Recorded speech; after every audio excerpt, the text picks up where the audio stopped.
We're going to go back to one of our favorite cases that we've been following for a couple of years now, the O.J. Simpson case. And this is coming up now because just last week, a lawsuit was filed by O.J.'s executor against one of O.J.'s children. And Jessica, tell us a little bit about this lawsuit.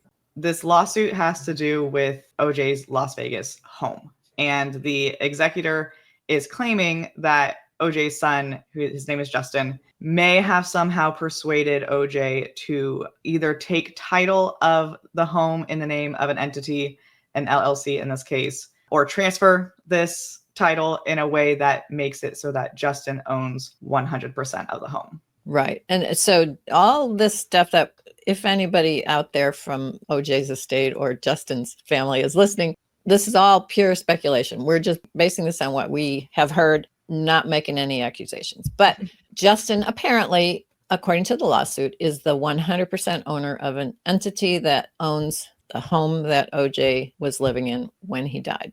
And so the executor is saying whatever that home equity is, that's money that needs to come back into this probate estate. O.J. put up the down payment, O.J. made the mortgage payments, and it has increased in value since it was purchased. So that money needs to come back into the probate estate. That's the basis of the allegation. Yeah, and the executor has a job to do. The reason that he's trying to make sure that whatever he's saying O.J. owned of this house, whatever he's entitled to, needs to come back into the estate is because part of the executor's job is what we call marshaling the assets. It's getting all the assets into the estate to be handled during the administration.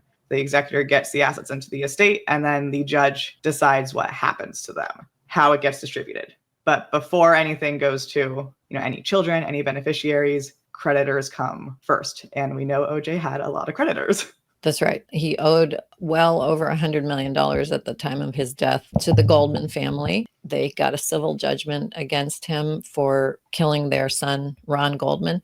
And that debt just kept growing over the years because O.J. never paid it. So that was his biggest creditor. And the executor's job is to pull money back in order to make sure it goes to whoever gets it. That's not the executor's job. That's the judge's job. As Jessica said, creditors actually don't come first. The attorney comes first. The executor, the attorney, the expenses of administration get paid. And then what's ever left goes to the creditors. And if there's anything left, that's when the beneficiaries get their share.